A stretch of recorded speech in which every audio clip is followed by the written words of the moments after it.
Bienvenue pour ce 9e numéro des Critiques d'Enzo, le podcast, et aujourd'hui on va parler de cinéma. On se retrouve enfin pour parler de cinéma, je ne vous ai pas oublié. C'est juste que les dernières semaines ont été un peu compliquées. En vrai, honnêtement, je vais poser carte sur table avec vous. Il n'y avait pas grand-chose qui m'intéressait au cinéma. Dès que quelque chose m'intéressait, je voyais de l'autre côté que les gens disaient que c'était pas très très bien. De l'autre côté, moi j'étais ce qu'on appelle un matrixé de GTA RP, et du coup je me suis enfermé aussi là-dedans. Et en fait, pourquoi aller voir des films qui sont critiqués alors que le même soir j'ai la possibilité de regarder quelque chose qui me plaît. Voilà, ça a été très compliqué pendant 3 semaines, mais je suis retourné au cinéma parce que il y avait des choses qui m'intéressaient. J'y suis retourné et j'ai pris mon pied sur 3 films dernièrement. Alors j'ai été voir 2 au cinéma, un que j'ai regardé chez moi, mais j'ai trouvé du temps et je me suis dit que j'allais vous parler de ça et qu'on allait reprendre à partir d'aujourd'hui le rythme une semaine. À savoir aussi, comme ça, on fait tout en même temps, je vous informe de tout.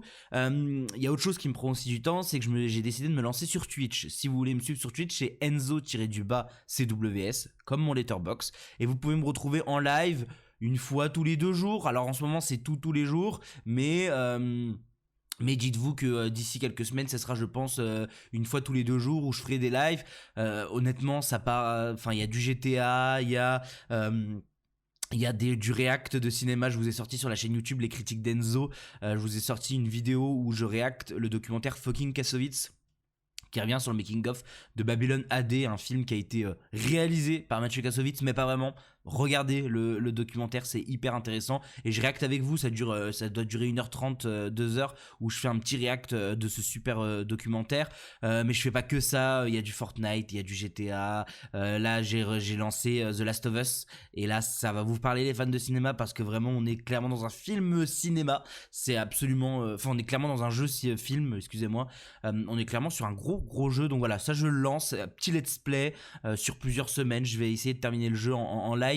Et il faut savoir que si vous pouvez pas être là pour les lives, il y a une chaîne YouTube qui s'appelle Enzo-CWS VOD, où vous pouvez retrouver toutes les VOD directement. Donc n'hésitez pas à aller checker tout ça. De toute façon, tous les liens, je vais essayer de mettre tous les liens en description, que ça soit sur Spotify, Deezer, Apple Podcast, YouTube ou quoi que ce soit. Oubliez pas aussi qu'il y a une version vidéo qui existe sur la chaîne YouTube Les Critiques d'Enzo, donc n'hésitez pas à aller la voir. Et je vais arrêter de vous faire chier avec toutes ces informations là.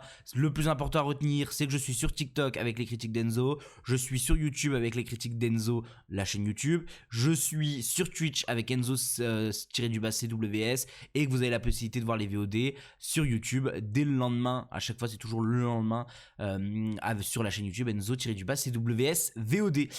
Voilà, c'est tout pour ces petites informations, et je pense qu'on peut déjà commencer avec le premier film. On va parler de Jusqu'à la garde de Xavier Legrand. Voilà ce qu'a dit Julien. Julien a 11 ans, il est en 6e A1 au collège Théodore Monod de Saint-Dumont, et il a dit: mes parents sont séparés depuis 1 an, je vis maintenant ici avec maman et ma sœur. On va fêter les 18 ans de ma sœur à la salle des fêtes de Vial. On habite tous là-bas chez papy et Nani, sauf mon père. Par contre, je ne peux jamais jouer devant la maison ou dans le jardin, car on a peur que l'autre vienne. Papy se met à crier quand il le voit et c'est pas bon pour sa santé. Quand il vient, je m'inquiète pour maman, parce qu'il veut juste lui faire du mal, juste ça, c'est pas un père, et c'est pour ça que je suis contente que mes parents divorcent. Joséphine aussi, elle ne l'aime pas, mais elle n'est pas obligée de le voir vu qu'elle est grande. Moi aussi, je ne veux plus jamais le voir, et je ne veux pas que le juge m'oblige à aller avec lui 1 semaine sur 2 ou un week-end sur 2, parce que je ne veux plus le voir, plus jamais, je n'ai plus rien à ajouter. Voilà, bien, Maître Davigny, je vous écoute. C'est un film que j'ai pu revoir même au cinéma, et quel plaisir. Mon cinéma, mon petit cinéma de ma petite ville, ont organisé quelque chose qui s'appelait Mars en lutte, qui était des séances spéciales tous les samedis soirs, donc à partir du premier samedi de mars jusqu'au dernier samedi de mars. Tous les samedis soirs, ils organisaient une séance spéciale avec entre autres un débat à la fin de la séance. Ici, c'était un débat avec le CHRUS, Le Sourire. Donc c'est un centre d'hébergement d'urgence qui accueille les femmes et les enfants victimes de violences conjugales. Et bien sûr, en fait, c'est quand même très important de le rappeler, c'est pour le mois, c'est pour le mois de mars. Il y a le 8 mars dans le mois de mars, le 8 mars étant le journée internationale des droits de la femme. Ils ont décidé de faire un mois dédié autour de ce thème-là. Et je trouve ça hyper intéressant, parce que du coup, j'ai pas pu faire les autres séances. Il y avait la Maison des Femmes, il y avait Christy qui avait été présentée, et si je me trompe pas, il y avait The Bride qui avait été présenté sous Mars en lutte, et c'était hyper intéressant parce que moi, Jusqu'à la garde, c'est un de mes films français préférés, et j'étais content de le revoir au cinéma, content d'emmener une de mes potes avec moi parce que je lui ai dit tu vas kiffer, viens avec moi, et content en plus de ça d'avoir eu ce débat final, toute cette séance était vraiment exceptionnelle, c'était très très très très bien. Les personnes du SHRS étaient hyper passionnants, c'était vraiment très très bien. Et rien que pour ça, merci à mon cinéma, parce que bon, je critique beaucoup la programmation à certains moments, mais s'il y a bien un truc où je peux que les saluer, c'est là-dessus. C'est ce genre d'événement, quand on est un cinéma indépendant, c'est hyper cool d'organiser ce genre d'événement. Et parlons du film, parlons de Jusqu'à la garde. Jusqu'à la garde, c'est un film de Xavier Legrand qui a réalisé juste après, j'ai perdu le nom du film qu'il a réalisé. C'est fou que ça, quand même, de perdre le nom du film, qui est en plus très très bien. Je vais juste faire la petite recherche, comme ça au moins on va Xavier Legrand. Pourquoi je dis Alex Legrand depuis tout à l'heure? C'est Xavier Legrand. Xavier Legrand, il a aussi réalisé, c'est fou, je l'ai vu, je l'ai adoré le film, c'est Le Successeur, voilà, c'est bien sûr Le Successeur, qui est un film qui est sorti en 2023, qui avait aussi fait beaucoup de bruit et qui était très spécial, mais très très très très bon. Et il faut prendre en compte quelque chose de Jusqu'à la garde. Moi, je vous invite fortement, si vous avez jamais vu Jusqu'à la garde, d'aller le voir. Mais avant ça, il y a un court-métrage qui s'appelle Avant que de tout perdre, que vous pouvez trouver, je crois, pour 2 balles sur internet.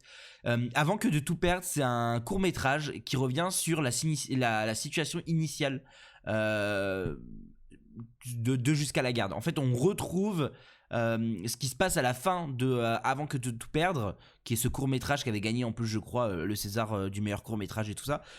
La fin du court-métrage embraye ensuite sur le début de Jusqu'à la garde. Et en fait, c'est hyper intéressant parce que c'est 2 films qui suivent, avec en plus de ça 3/4 des acteurs qui sont les mêmes. Avec un Denis Ménochet absolument incroyable, et Léa Drucker au sommet de son art. Moi, vraiment, c'est avec ce film-là que je me suis dit waouh, ok, Léa Drucker est la meilleure actrice en France. Moi, j'ai aucun doute là-dessus. Léa Drucker, je crois que, en tout cas, c'est mon actrice préférée en France, et je pense que c'est la meilleure actrice en France. Je pense qu'il y a rien de mieux que Léa Drucker en France. Et Jusqu'à la garde le prouve, hein.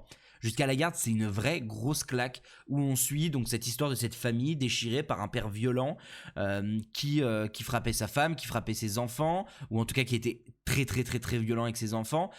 Et c'est un film, moi, qui me parle beaucoup par rapport à plein de situations personnelles. Ça, c'est très très personnel, mais voilà. Et qui, du coup, moi, me touche énormément. Il y a une scène à l'intérieur du film qui est pour moi grandiose, mais vraiment, quand je vous dis grandiose, c'est quand je l'ai revu au cinéma, j'ai repris une claque, je fais waouh, j'avais oublié à quel point cette scène était forte. C'est toute une scène de bal, de fête d'anniversaire, où on va rien entendre à ce qui se passe, parce qu'il y a la musique qui couvre tout, qui couvre les voix, qui couvre les inquiétudes des personnages, qui couvre tout ça. Par contre, tout va passer par un jeu d'acteurs absolument fantastique de tous les acteurs, de toutes les actrices. Et c'est là où ça va être très très fort, c'est que je pense sincèrement que la scène dure 10-15 minutes. Je pense pas exagérer en disant ça. Et en fait, grâce à cette scène, on comprend qu'il se passe quelque chose de mal.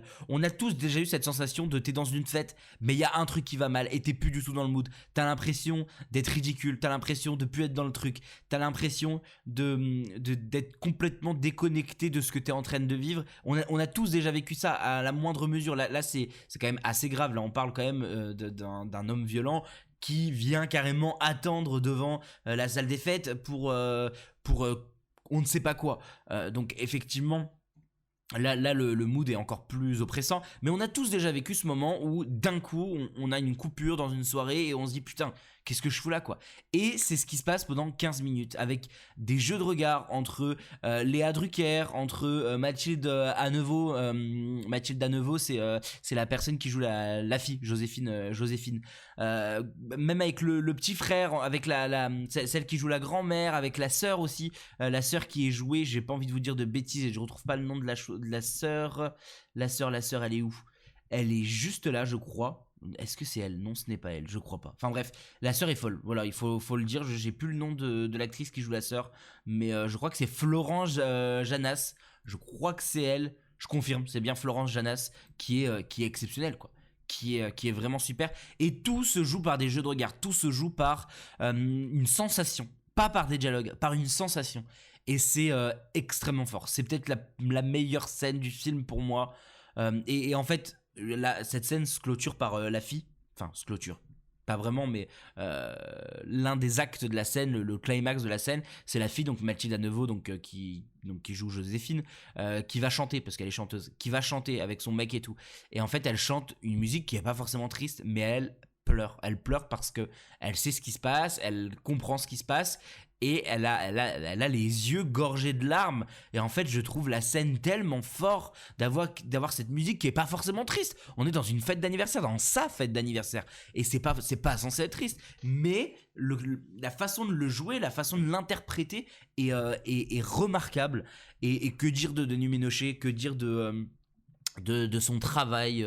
J'ai jamais vu, c'est un peu la réflexion que ma pote m'a fait, c'est putain, j'ai jamais vu quelqu'un d'aussi énervant, quelqu'un d'aussi, enfin vraiment, on a envie de l'insulter alors qu'on sait très bien que c'est un personnage, mais c'est assez fou. Et je me permets quand même, on est sur un film de 2018, je me permets quand même d'aller un peu plus loin, et de pas forcément spoil directement, mais de parler de quelque chose qui se passe à la fin. Moi, c'est un peu l'analyse que j'avais pas eu sur la première lors de mon premier visionnage, mais que j'ai eu là au cinéma, et qui m'a un peu waouh, parce qu'on en a discuté ensuite avec les intervenantes qui sont venues. Cette scène de fin avec cette voisine qui referme la porte, qui voit qu'elle a sauvé quelqu'un et qui ferme la porte et qui ferme du coup le livre, je trouve que c'est un plan extrêmement fort, extrêmement bien huilé, incroyablement mis en scène. Parce que on a beaucoup parlé après le film de ça, c'est vraiment cette idée de, elle a fait son devoir de citoyenne, elle a fermé la porte sur ce qu'elle va faire, elle ne va pas faire sa curieuse, elle va pas chercher à comprendre exactement pourquoi, non, elle l'a fait, elle comprend, enfin elle comprend que elle a sauvé cette femme, et voilà, et c'est juste ça. C'est juste, je lui laisse sa dignité, je la laisse se reconstruire. Je ne vais pas aller l'embêter avec mes questions, avec vous allez bien, nanana. Elle est entre de bonnes mains, elle est entre les mains de la police. On va juste refermer la porte et accepter ce qu'on vient de voir, et on sait qu'on a sauvé cette personne, mais on va pas aller plus loin. Et je trouve que c'est d'une profondeur et très très fort comme message, parce que c'est un comportement qu'on devrait tous avoir. C'est juste cette idée de, on a fait notre travail, point barre. Hop, on va pas essayer d'aller chercher des fleurs de la part de la personne, on va pas, non, c'est juste, c'est pudique, c'est une fin extrêmement pudique mais extrêmement puissante, que Xavier Legrand a mise en scène. Et je vous invite à aller voir le successeur, qui est clairement dans cette DA là, d'avoir quelque chose de très pudique, mais de très caché. Enfin, il y a une scène d'enterrement dans le successeur. Waouh, c'est pareil, ça dure extrêmement longtemps dans mes souvenirs la scène d'enterrement, mais elle est folle. Elle est folle, la scène d'enterrement, et grandiose, parce que tout le monde, enfin, il y a, je crois, 15 personnes dans la salle, et en fait l'acteur principal que nous on suit ne joue pas, ne pleure pas pour la même raison que les autres. Et en fait, c'est grandiose de voir à quel point le jeu d'acteur va être extrêmement fort de la part de la part de cet acteur dans le successeur, pour vraiment nous montrer comme quoi il pleure, mais pas pour les mêmes raisons. Et c'est grandiose, c'est absolument grandiose. C'est une scène que je trouve être folle. Voyez le successeur, voyez le cinéma de Xavier Legrand, voyez Avant que de tout perdre, que je trouve être un court-métrage absolument génial. Vraiment, je pense que tout son cinéma est grandiose, et qu'on devrait vraiment tout regarder Xavier Legrand. Peut-être un de nos meilleurs réalisateurs en France, clairement. En parlant de grands réalisateurs, et il faudrait peut-être dire réalisatrices, on va parler de Alpha de Julia Ducournau. Tu te souviens pas de moi? On est chez maman, la petite. Je pourrais aller la voir. Tu la verras quand t'auras 2-3 kilos en plus, non? Tu veux que je te dise un secret? J'ai attrapé un truc.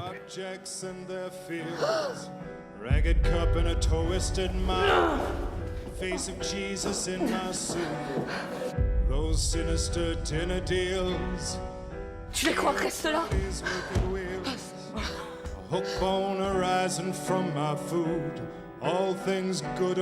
C'est un de mes films préférés de l'année dernière. C'est une incompréhension de ma part de voir à quel point ce film se fait détruire à longueur de journée, comment il s'est fait détruire après Cannes, comment il s'est fait détruire quand il est sorti, comment il se refait détruire dès qu'on vient à parler de ce film, alors que je ne comprends, enfin alors que j'ai adoré et que j'ai passé un incroyable moment. Je suis un gros défenseur de Alpha et je sais que c'est là où nos chemins vont se séparer, les personnes qui aiment ou non Alpha, on va se tirer dessus, mais ça fait partie du jeu, hein. C'est ça aussi le cinéma, de pas être d'accord de la même chose, de pas aimer les mêmes œuvres, mais j'adore Alpha, je l'ai revu et j'adore encore Alpha. Je pense que Alpha, c'est horrible de dire ça parce que c'est pas censé être le cas, et ça c'est peut-être un gros défaut, mais je pense que Alpha est indissociable de l'interview, et là vous allez me dire mais de quoi il parle, de l'interview de Julia Ducournau à Combini, dans son vidéoclub, son deuxième vidéoclub qu'elle a fait Combini, où elle parle de Cria Cuervo, et elle parle de ce personnage fantôme. Qui est dans Alpha. Et j'ai vu, je le répète encore et encore, j'ai vu ce vidéoclub avant d'aller voir le film quand je l'ai vu. Et ça m'a changé ma vision du film parce que dès le début, j'avais conscience, et c'était pas un spoil, les gens ont dit elle a spoil tout son film dans le truc. Non, moi elle m'a juste donné un élément de compréhension de son film qui était vraiment, vraiment très très bon. Et en fait, effectivement, elle m'a donné un élément de compréhension extrêmement fort en me faisant comprendre que Tahar Rahim n'existe pas. Tahar Rahim n'est jamais réellement présent, à part dans les flashbacks. Tahar Rahim est un fantôme, et le fantôme du passé, et le fantôme de cette maladie qui est peut-être qui va peut-être toucher Alpha. C'est le fantôme malheureusement d'une sorte de sida, parce que j'aime beaucoup, j'ai vu ça, je vais lui faire un petit je pense pas qu'elle m'écoutera, mais je vais lui faire un petit shout out à, je sais pas si on dit ça comme ça, si je crois qu'on dit ça comme ça, à Roman Bailey, que je suis sur TikTok, que j'adore, qui est une TikTokeuse absolument formidable, qui fait des vidéos d'une qualité, et elle parlait de l'élitisme dans le cinéma et du fait qu'on peut et ça je trouve ça hyper intéressant, du fait qu'on peut analyser son œuvre à sa façon, même si la réalisatrice n'a pas envie de parler de ça. Julia Ducournau a dit que dans Alpha elle ne parlait pas de sida. Pour moi elle parle totalement de sida, voilà, c'est pour moi, et c'est pas grave de pas avoir la même interprétation que la réalisatrice. Elle dit je parle de maladie en règle générale, ça parle de sida, on met en avant des personnes qui sont homosexuelles et qui du coup ont contracté cette maladie-là, pas que bien sûr, mais ça en fait partie. Ça a quand même été une des communautés qui a été le plus touchée par le sida pendant le syndrome du sida. On est sur la même paranoïa qu'il y avait pendant le sida. Je vous invite tous à voir l'incroyable, j'ai plus le film qui parle de Act Up, 120 battements par minute, qui est absolument génial, et qui parle de Act Up, et qui est un film avec beaucoup de Robin Campillo, je crois, et qui est un film avec beaucoup d'importance historiquement parlant par rapport au sida. Enfin bref, mais c'est un film qui parle de sida, c'est un film qui parle de cette paranoïa, c'est un film qui parle de tout ça. On parle quand même d'une maladie sexuellement transmissible, on parle d'une maladie qui se transfère aussi par le sang. Enfin vraiment, c'est Alpha, c'est un film qui parle de sida, mais pas que.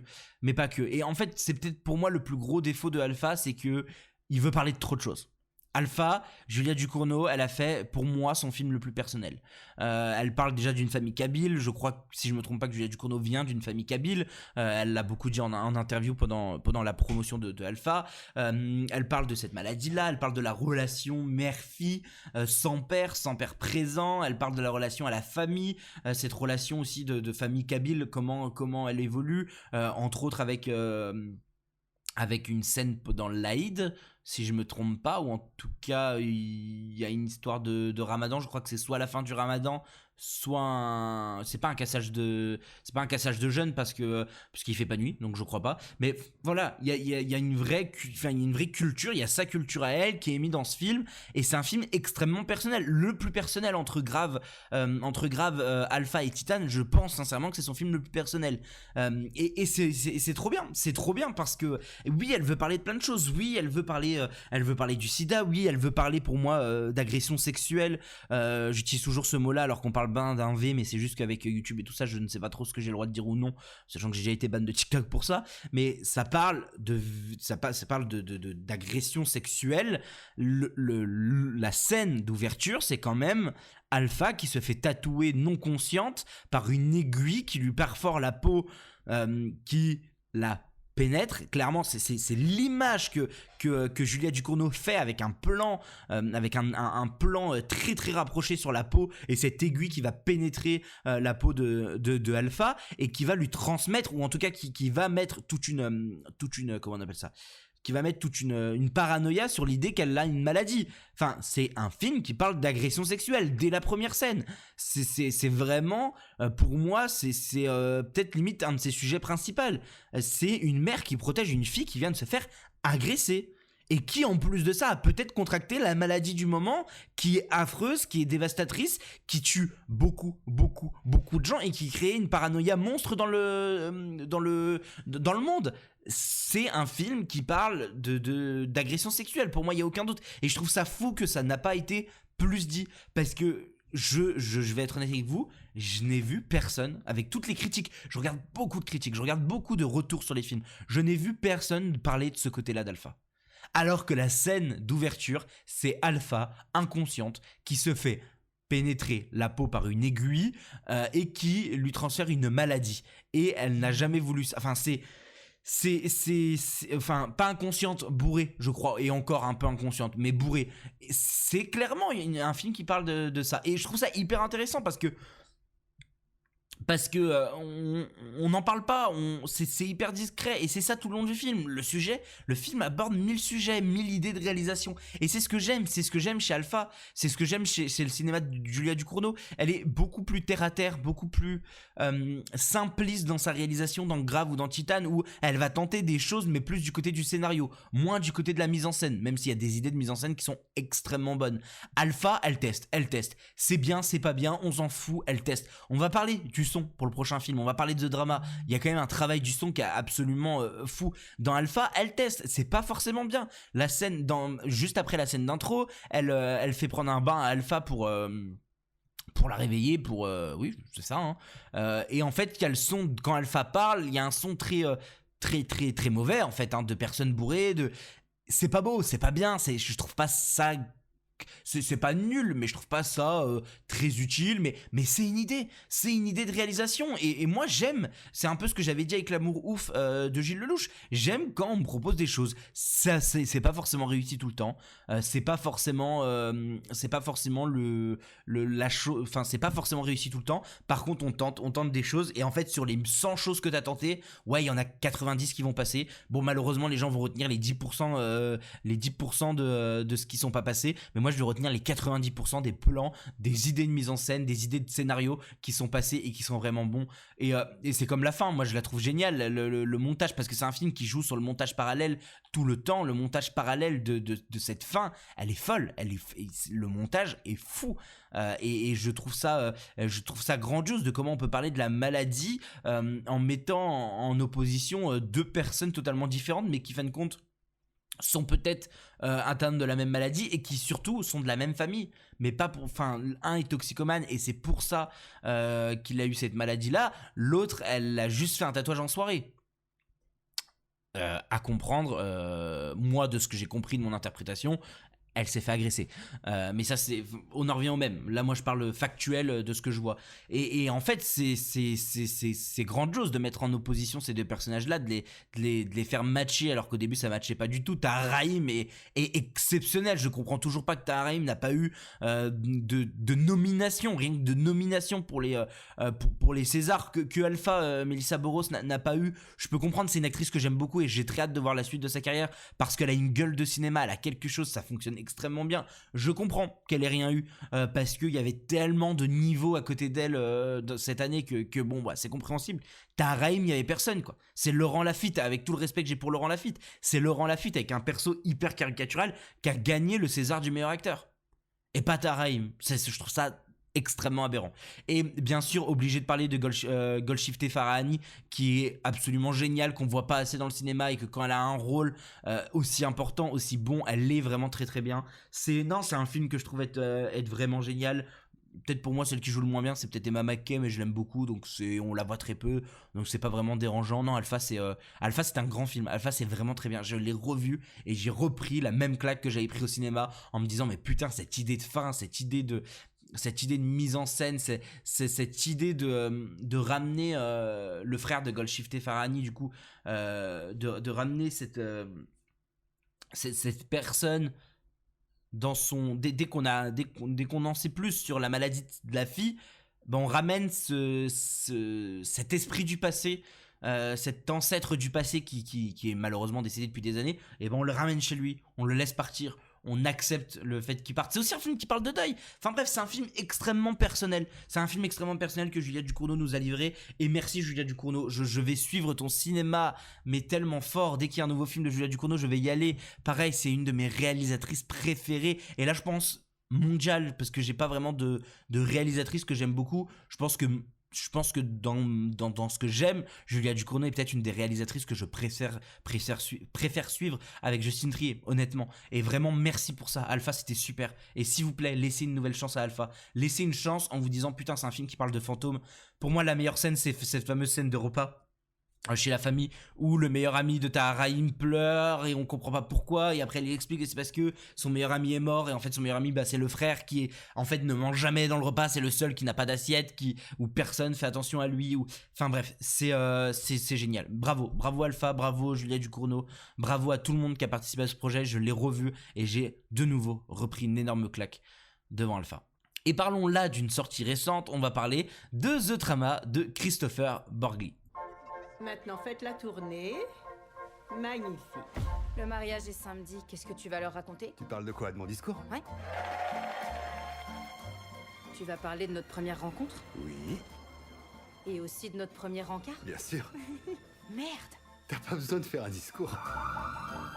T'es en train de dire que Charlie est ton premier... Amour. Oui, premier amour ou premier crush? Les deux, je crois. Quoi, qu'est-ce qu'il y a à 30 ans? Et c'est marrant parce qu'on a un peu des crescendo, malgré qu'on parle que de bonne qualité. On passe d'un truc très très très bon avec Jusqu'à la garde où j'ai mis 5 étoiles, Alpha 4 étoiles et demie, et là on passe aux 4 étoiles, mais je vous jure que j'ai quand même bien aimé. J'ai vraiment beaucoup aimé The Drama de Christopher Borgli. C'est le premier film de Christopher Borgli que j'ai vu. Je crois que c'est lui qui avait réalisé American Dream, je crois, avec Nicolas Cage. Dream Scénario, je sais pas pourquoi American Dream Scénario ça s'appelait, que j'ai pas vu, que je voulais absolument voir et que j'ai jamais vraiment été voir, et en fait j'avais tellement peu de retours dessus que je me suis jamais dit tiens je vais aller le revoir. Mais ici il sort The Drama, film qui parle d'un mariage et qui parle surtout des Zendaya et de Robert Pattinson. Enfin qui en tout cas les met en scène. Il faut prendre quelque chose en compte, c'est que je ne peux pas vous spoil. C'est un film qui doit être vu au cinéma, en tout cas c'est un film qui doit être vu tout court, mais qui a un vrai propos sur plein de choses, mais je vais pas vous spoil parce que vous devez garder ça. Moi j'ai été spoil quand même, ça c'est, je vous jure j'ai encore la haine, j'ai été spoil par des meufs qui étaient dans la salle et qui a dit ça parle de ça. Alors elle a pas dit immédiatement, mais elle a dit je vais pas te spoil, mais après elle dit tu sais un truc nanana, je vais pas vous le dire parce que c'est comme ça que j'ai découvert de quoi ça parlait, alors que j'en avais aucune idée de quoi parlait le sujet. Mais en fait c'est simple, The Drama c'est un couple qui vont se marier et lors d'un repas chez leur traiteur, donc ils préparent leur traiteur, donc ils goûtent les vins, ils goûtent les plats, les plats, et en fait chez leur traiteur avec leur couple meilleur ami, on va dire ça comme ça, ils décident de faire un jeu de ils sont un peu bourrés bien sûr. Et ils décident de faire un jeu de c'est quoi le jeu déjà? C'est raconte-moi le truc où tu te sens le plus coupable.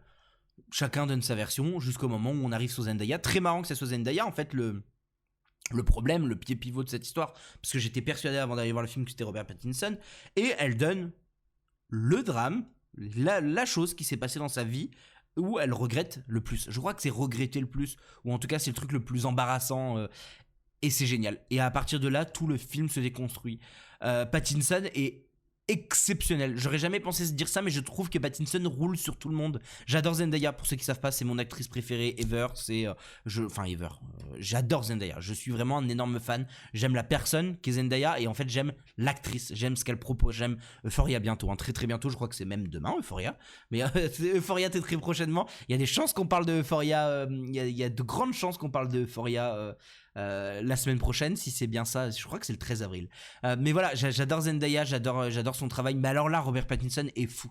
Robert Pattinson est fou parce qu'en fait, tout le long du film, il est dans un dilemme. Il est dans cette histoire, il ne sait pas comment réagir. Et on a tous eu, encore une fois, un peu comme Jusqu'à la garde, on a tous eu ce moment où on aime tellement une personne, on l'aime énormément, amicalement ou amoureusement, que on a appris un truc, même aussi petit que soit-il, ce qui n'est pas le cas là, mais aussi petit soit-il, avec que ça soit un problème d'il y a 20 ans ou un problème actuel,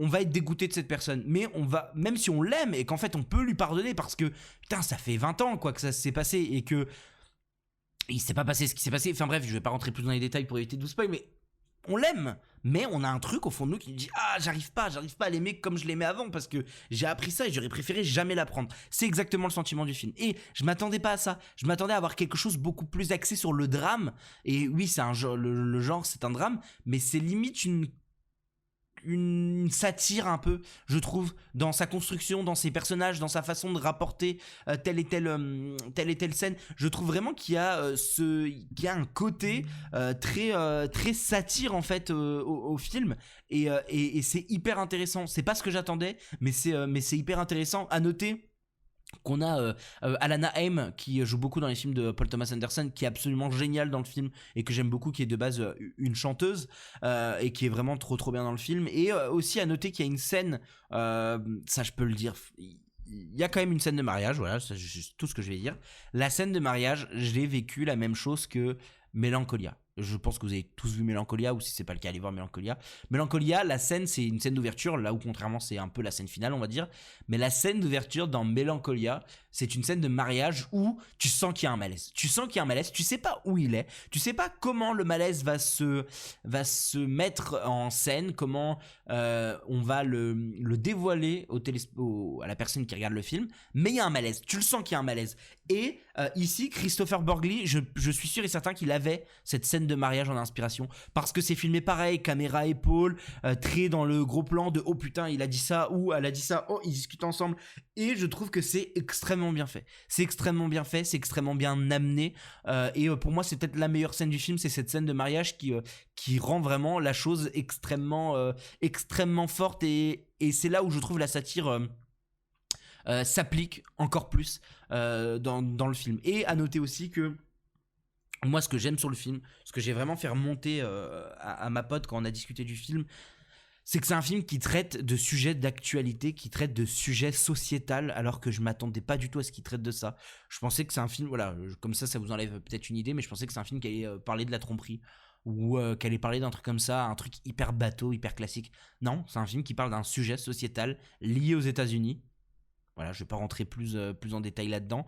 Et j'ai trouvé ça grandiose. J'ai trouvé ça grandiose de comment on va questionner ça. Comment on va questionner la sincérité d'un couple aussi. Parce que c'est un film qui parle de est-ce qu'on se cache des choses ? Ça, je te l'ai caché, mais est-ce que c'était pas mieux de te le cacher ? Mais du coup, est-ce que t'es pas prêt à me cacher d'autres choses ? C'est un film qui parle de tout ça. Et moi, il y a un truc qui me rend fou dans les scénarios actuels de films de comédie romantique. Je prends un exemple, Avignon, même si c'est une comédie romantique que j'aime beaucoup, qui est une comédie romantique française. Dans Avignon, c'est simple, à un bout d'un moment, elle apprend la supercherie, hein, c'est toujours comme ça, c'est toujours la même construction, et elle arrête de lui parler pendant quelques temps.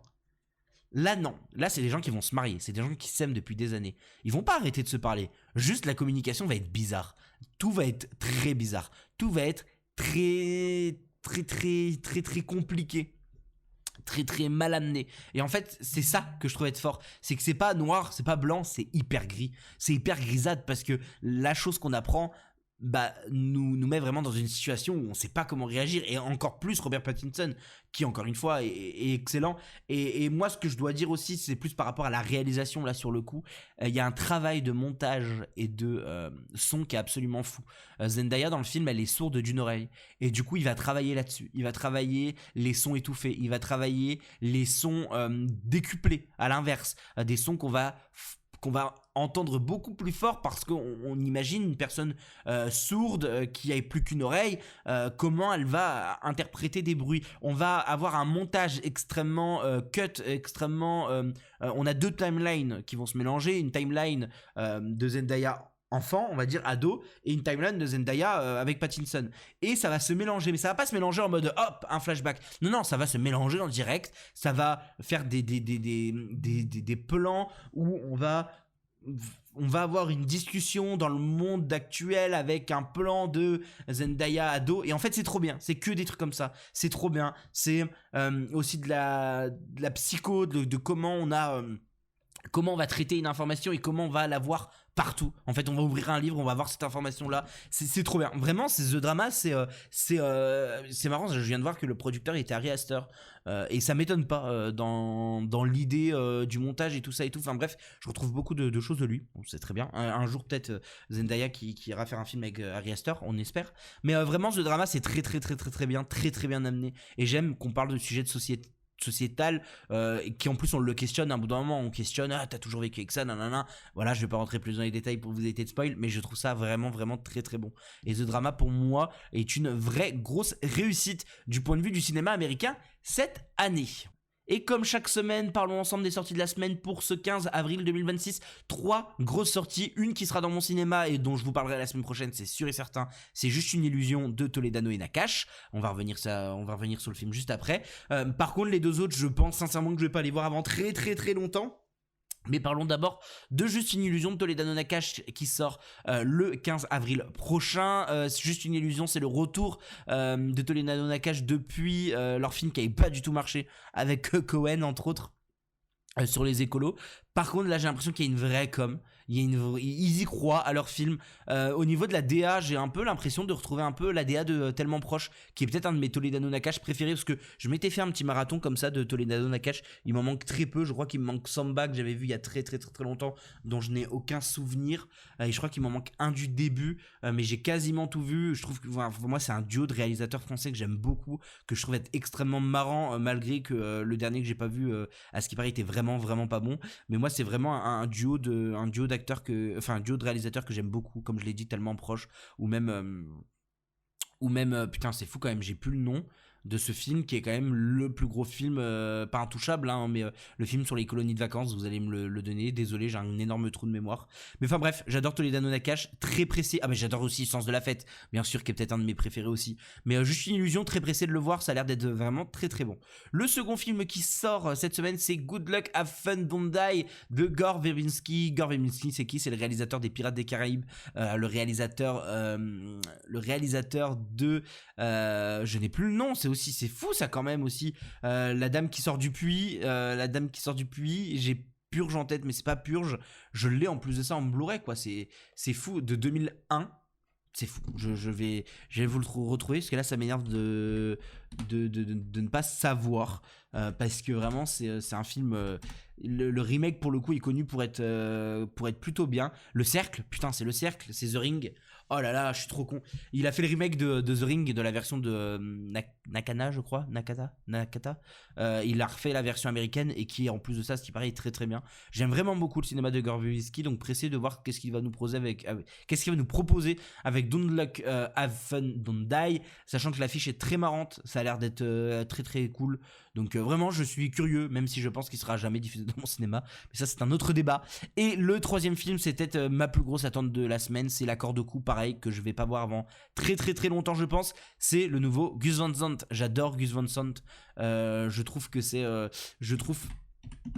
c'est un réalisateur vraiment génial. Alors c'est très marrant, je vais pas rentrer plus dans les détails, mais il y a mon film préféré de Gus Van Sant qui est Elephant. Mon film préféré de Gus Van Sant qui est Elephant, je cherche comment dire ça sans un lien avec cette émission cette semaine, voilà. Je vais pas rentrer plus dans les détails, mais du coup j'ai fait beaucoup de parallèles dont je peux pas parler, mais voilà.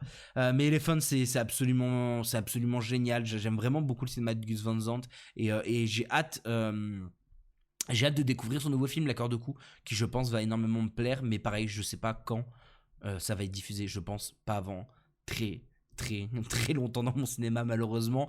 Tout ce que je sais, c'est que je vais pouvoir voir Alter Ego et vous parler de Alter Ego la semaine prochaine. Ça par contre normalement ça devrait être le cas, soit la semaine prochaine soit la semaine d'après, mais mon cinéma a annoncé que la semaine prochaine il y aurait Alter Ego.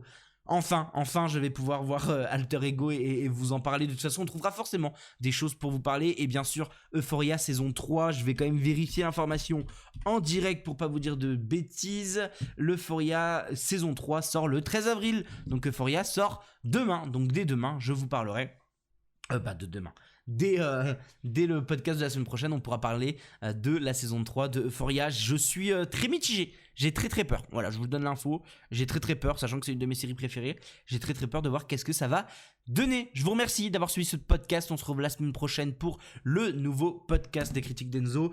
On se retrouve sur Twitch avec Enzo-CWS, donc n'hésitez pas à aller voir les critiques d'Enzo sur TikTok. Il y a même un TikTok Enzo-CWS, mais ça, voilà, vous marquez Enzo-CWS si vous voulez me suivre aussi, où je remets des clips de mes sessions de live et qu'est-ce que j'ai d'autre. Normalement c'est tout, hein, Enzo-CWS sur Letterboxd. Enfin bref, c'est quasiment partout Enzo-CWS à part sur TikTok où c'est Enzo, c'est les critiques d'Enzo. Donc n'hésitez pas à aller me suivre. Merci à vous d'être aussi nombreux toujours à m'écouter, parce que j'ai vu que même quand je faisais pas les podcasts, j'ai eu une journée où il y a eu plein d'écoutes. Je me suis dit ok, pourquoi pas, mais c'est très bien, c'est très bien. Merci en tout cas à vous et on se retrouve la semaine prochaine. À la semaine prochaine.